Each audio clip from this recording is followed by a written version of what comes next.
Bom dia. Hoje nós vamos conversar um pouco sobre a CVM ter permitido que pequenos investidores acessem as ações internacionais aqui no Brasil por meio dos BDRs. Então vamos explicar parte por parte disso que foi dito. CVM, Comissão de Valores Imobiliários, é o órgão responsável por fiscalizar o mercado brasileiro.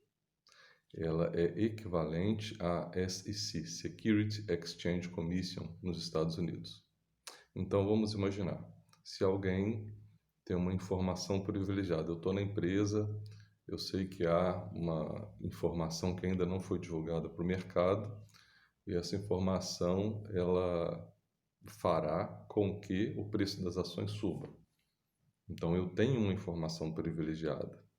E aí eu vou e compro as ações antes que elas sejam divulgadas no mercado. Eu compro essas ações mais baratas e depois que as informações forem divulgadas, eu as vendo mais caras e, portanto, eu tenho um lucro com informação privilegiada ou insider information. Isso é um crime e cabe à CVM averiguar, né, e punir, né, esse crime caso seja provado. Então vejam bem, a CVM tem esse papel, ela regula, fiscaliza o mercado brasileiro. E ela, né, editou aí uma instrução nova permitindo que pequenos investidores comprem esses BDRs. O que são os pequenos investidores? Bom, aqui no Brasil, na verdade, eu falei pequenos investidores, mas o, o certo seria investidor não qualificado, né? Nós temos uma divisão entre investidores qualificados e não qualificados. E essa divisão não tem relação alguma com a qualificação do investidor, pensando no que significa o termo qualificar, e sim com a quantidade de dinheiro que esse investidor tem. Se ele tiver 1 milhão e dizer que é qualificado, ele vai ser qualificado. Basta no site da sua corretora você dar um sim, caso você tenha 1 milhão. Abaixo de 1 milhão, a pessoa pode ser extremamente preparada, ter feito até tese acadêmica no mercado financeiro, mas ela não vai ser considerada uma investidora qualificada, né? Essa pessoa. Então, é o dinheiro que faz, né, com que você seja qualificado ou não qualificado. Até então, os investidores qualificados podiam acessar os BDRs. Os não qualificados, não. Essa instrução muda isso, né? Ela, apesar de já ter sido editada, ela não está em vigor por motivos operacionais, burocráticos também. Mas eu creio que final de outubro, início de novembro, já seja possível que os não qualificados acessem esse mercado de BDRs. Então, agora vamos falar o que é BDR, né? É muito comum empresas brasileiras, para serem mais negociadas, né, terem mais liquidez, mais espaço para captação de recursos, elas, né, listarem-se na Bolsa de Nova York como recibos. Então, uma instituição, por exemplo, ela pode comprar ações da CEMIG, aqui no Brasil, e emite na Bolsa de Nova York recibos equivalentes a essas ações. Pode ser uma ou duas ações, então pode ser uma proporção, obviamente. E esses recibos passam a ser negociados na Bolsa de Nova York. É como se fosse a ação, né? Se eu compro um recibo daquele, aquele recibo vale a ação ou as ações correspondentes que estão custodiadas na instituição que emite esses recibos, ou ADRs, né? ADRs, American Depositary Receipts, né? E aqui no Brasil há também, né, instituições de outras, empresas de outros países que são negociadas aqui, são os BDRs, BDRs, né? Brazilian Depositary Receipts. Vejam bem, uma instituição, então, ela compra ações da Apple nos Estados Unidos, na Bolsa de Nova York, compra essas ações da Apple, ela coloca no seu cofre, digamos assim, e emite recibos correspondentes às ações da Apple, né? aqui na Bolsa Brasileira como BDRs. Então, você pode comprar lá a APL34, que é o ticker, o código da ação, e você é acionista da Apple. Você pode comprar a MZO34, sempre 34, BDR. Você é acionista da Amazon. Você pode comprar TSLA34, você vai ser acionista da Tesla. Você pode comprar Nike 34, você vai ser acionista da Nike, né? Então, explicado tudo, né? Resumindo, a CVM agora permite que investidor não qualificado, pequeno investidor, acesse esses papéis, né? Por razões burocráticas, operacionais, talvez em outubro ou novembro isso se viabilize, mas a norma já está, a instrução já está editada, né? Bom, aí a questão é o seguinte, vale a pena, né? É claro que eu não posso falar se empresas específicas valem a pena ou se o mercado no momento está adequado para isso. Não é esse o ponto aqui, né? Vamos olhar outras características, né? Por exemplo, primeiro a gente vai tentar dividir o seguinte: eu compro uma ação da Nike aqui ou na Bolsa de Nova York, né? Se eu vou para a Bolsa de Nova York, eu tenho que abrir uma conta numa corretora norte-americana, eu tenho que transferir o dinheiro, eu vou pagar um IOF em torno de 1% para o governo, e eu tenho uma taxa de remessa que eu tenho que pagar para a instituição financeira que vai remeter o meu dinheiro para a corretora, e provavelmente na conversão cambial eu perco também, como se fosse uma compra na casa de câmbio, né? A gente compra mais cara a moeda e vende mais barato para a casa de câmbio. Então, tem essa perda cambial também, vamos chamar de cupom. Portanto, há alguns ônus, né? Aí, tudo bem, passa a operar lá. Tem uma vantagem interessante que até R$ 35.000 os brasileiros que operam na Bolsa de Nova York são isentos de imposto de renda sobre ganho de capital. R$ 35.000 mês, ou seja, se eu compro ações, estou vendendo. Mas se eu vendo até o valor de R$ 35.000 por mês, né, que é um valor muito generoso para o pequeno investidor, todo ganho de capital, eu comprei por 10, vendi por 12, ganhei 20%. Ele vai ser isento de imposto de renda, esse ganho de capital. Então, tem uma isenção de imposto de renda para vendas até R$ 35.000 mês, né? E esse é o ponto de você comprar fora, né? E se eu compro os BDRs, né? E não compro a ação da Nike, mas o BDR da Nike, né? Bom, é muito mais simples. É muito mais simples. Eu estou lá no meu home broker, né? Coloco lá uma ordem de compra, o ticker Nike 34, pronto. Uma simplicidade indiscutível, né? Mas os BDRs, eles não têm isenção de ganho de capital para vendas de baixos valores, como tem nos Estados Unidos até R$ 35.000. Aqui não tem, tá?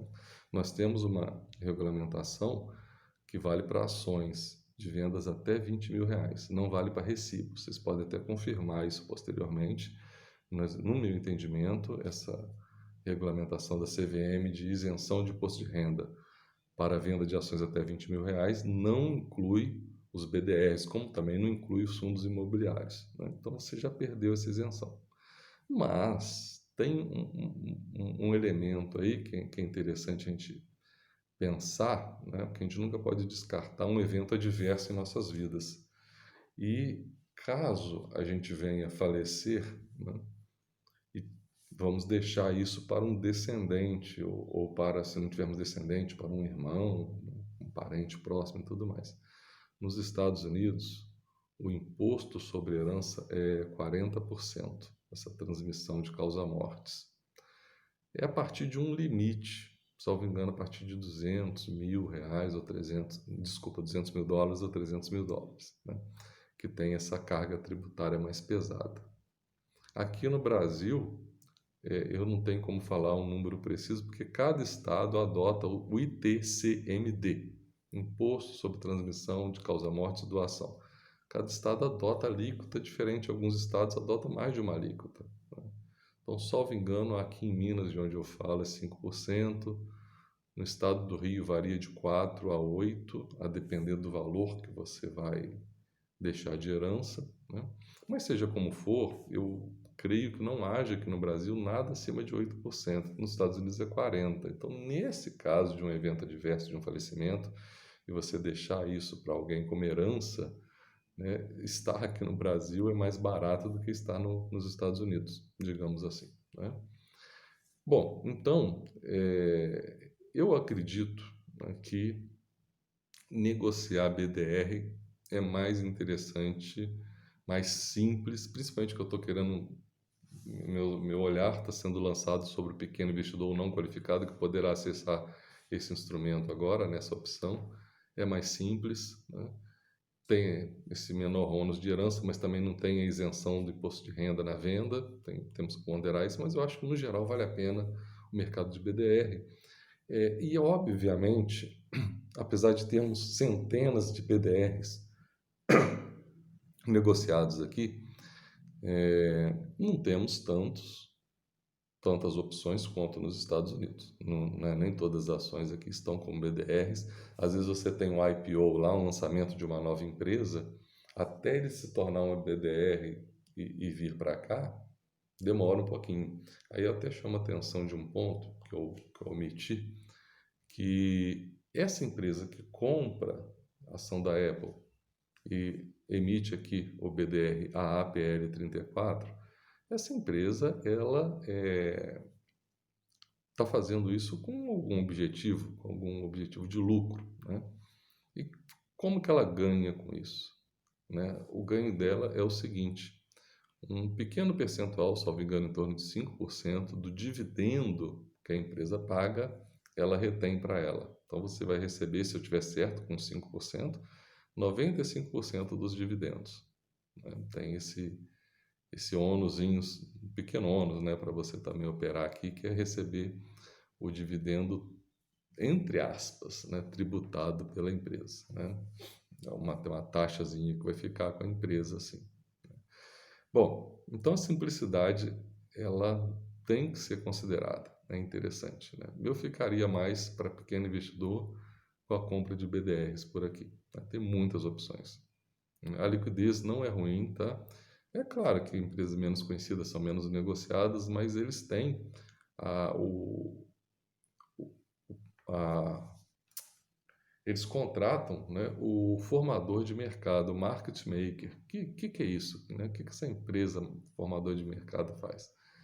Essa empresa, principalmente quando você tem ações muito pouco negociadas, portanto pouco líquidas, e vem uma ordem de venda muito grande, a tendência é despencar o valor da ação. Se vem uma ordem de compra muito grande, a tendência é subir muito o valor da ação, ou seja, ter uma grande volatilidade, um grande desvio padrão. Então você contrata, né, a empresa emissora da ação ou do resíduo, contrata o formador de mercado que ele nota quando há altas muito grandes, né, ou muita gente, que significa muita gente querendo comprar no mercado pouco líquido, ele vende, né, faz um equilíbrio, né? E se houver muita gente vendendo e o preço estiver despencando, ele vai e compra, né, e faz um equilíbrio. Então, a presença do formador de mercado, ela termina por dar liquidez na prática. Ela permite que você saia, que você entre, que vai ter aquele cara ali, né, cara entre aspas, né, para se você quiser vender, né, vamos, eu quero vender 10 mil reais, um BDR que negocia muito pouco, né? Eu vou ver aquelas ordens de compra lá, que eu conseguiria vender só uns 3 mil, mas tem o formador de mercado, né? Que o preço começa a cair, eu estou vendendo, ele entra e compra essas minhas ações. A gente que está mais treinado a olhar esses livros ou book, né, de compra e venda, a gente vê claramente o formador de mercado operando ali, né, nessas ações menos líquidas e que tem a contratação de formador de mercado. Então a liquidez é tranquila, a simplicidade eu acho que é uma característica que tem que ser considerada, né? Agora, um outro ponto. Não é agora se vou comprar BDR ou comprar BDR da Nike na Bovespa ou a Nike lá na Bolsa de Nova York. Agora é o seguinte, vale a pena comprar BDR, não é da Nike que eu estou falando, né? Eu acho que vale. Acho que tem vários méritos, né? Você pegar um ciclo de alta na economia norte-americana, você se beneficia muito e tudo, mas tem uns poréns que eu acho que para o pequeno investidor é meio complicado, né? Por exemplo, você consegue, né, além da barreira da língua, você consegue, né, informações muito mais facilmente de empresas brasileiras, né? É, Você tem alguns sites aqui já muito conhecidos que as pessoas que operam ações já usam, né? São gratuitos, Status Invest, Fundamentos com U no final, né? Que mostram os múltiplos da empresa. O que são os múltiplos? São razões que pegam números contábeis e financeiros e ilustram a situação da empresa naquele momento. Vou dar um exemplo, né? Coisa que se aprende aí normalmente no primeiro período, um dos primeiros períodos aí dos cursos de administração e economia, na área de contabilidade, que é a liquidez corrente. Liquidez corrente é o ativo circulante, né, dividido pelo passivo circulante. Portanto, né, é uma razão, é um múltiplo. Né? Ela mostra, na verdade, o seguinte: no curto prazo, né, que ativo e passivo circulante são direitos e deveres de curto prazo, se essa empresa tem condições de honrar seu compromisso. Então, o ideal é que esse número esteja acima de 1. Eu entro fácil ali e consigo esse número acima de 1 ali no status invest, no fundamentos, que o pessoal já está acostumado já. Aí, tem que procurar um site norte-americano, eu confesso que eu não conheço, né? Mas obviamente tem. Para descobrir um site, ver como que é, se ele é amigável ou não, como que ele funciona, os detalhes, até você ficar adestrado nisso, tem um pedágiozinho a se pagar, digamos assim, para ter essas informações, dividend yield, preço-lucro, a relação dívida líquida sublagida, que vê o grau de alavancagem, as margens bruta, líquida, operacional, né? Mas é um elemento aí, mas é uma barreira, digamos assim, até transponível. Um outro ponto que eu julgo ser interessante avaliar também, e talvez mais importante, é o seguinte: os BDRs são de ações americanas, são cotadas em dólar, acompanham o preço nos Estados Unidos. Então, às vezes, o cenário melhorou bastante. As ações que eu tenho, BDRs, subiram 5%. Mas essa melhora de cenário fez com que o dólar caísse 5%. Então, as BDRs, eles são comprados em reais, mas na verdade o preço deles é em dólar, né? São transformados ali instantaneamente. Então, se o dólar caiu, o BDR cai. Então, essa alta de 5% é neutralizada pela queda do dólar. Eu não saio do lugar. Assim como se houver uma crise nos Estados Unidos, os BDRs caem 10%, pode ser que essa crise norte-americana eleve o valor do dólar aqui no Brasil, é bem provável, e eu não perca tanto, porque o BDR caiu, né, de 10 para 7 dólares, por exemplo, né? Mas o dólar aumentou, pode até ter compensado essa queda. Onde eu quero chegar com essa história? Quando você compra ações em outras moedas, mesmo pagando em reais, ela é cotada em dólar, você tem que avaliar também, além da empresa, além do mercado, além da macroeconomia, o comportamento do dólar frente ao real. Então, é um complicador a mais para o investidor ou para o pequeno investidor, né? Isso tem que ser avaliado também. Então, de forma bem resumida, né?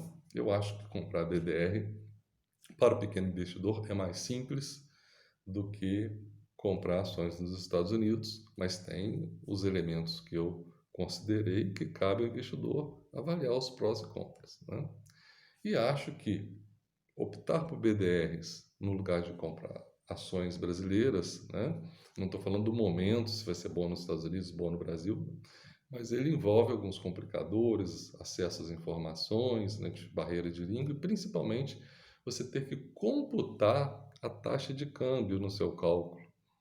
né? Você tem que avaliar também essa variável, que é uma variável complexa, né? Nenhum modelo até hoje conseguiu entender adequadamente taxa de câmbio, que envolve fundamentos do balanço de pagamento das contas externas, mas envolve todo um processo especulativo do dia a dia aí, e essa especulação tem não só investidores internacionais externos, mas também de residentes. Então, é uma variável muito complexa de se avaliar, né? Mas, de certa forma, é uma notícia muito positiva porque abre, né, uma gama de opções para o pequeno investidor, né, empresas americanas, que, se a gente olhar esse ano especificamente, essas empresas mais associadas à tecnologia, né, Facebook, Amazon, Netflix, Google, chamado FANG, né, iniciais dessas empresas, a Tesla, elas se valorizaram bastante. Se a gente olha também o histórico, houve uma valorização tão alta que tudo ou mais que eu falei, questão cambial, questão de complexidade e tudo mais, certamente fique relevante diante das altas expressivas que tiveram, tá? Mas não posso também afirmar que elas terão essa alta. Inclusive, houve uma pequena correção essa semana, que a gente não sabe se é só um ajuste no processo de alta mais longínqua ou se é, né, um sinal de que a coisa está meio complicada, subiram demais, estão valendo muito mais do que elas entregam como lucro, né? Então a gente tem que ficar atento a todos esses elementos, tá bom? Então, bom dia, gente.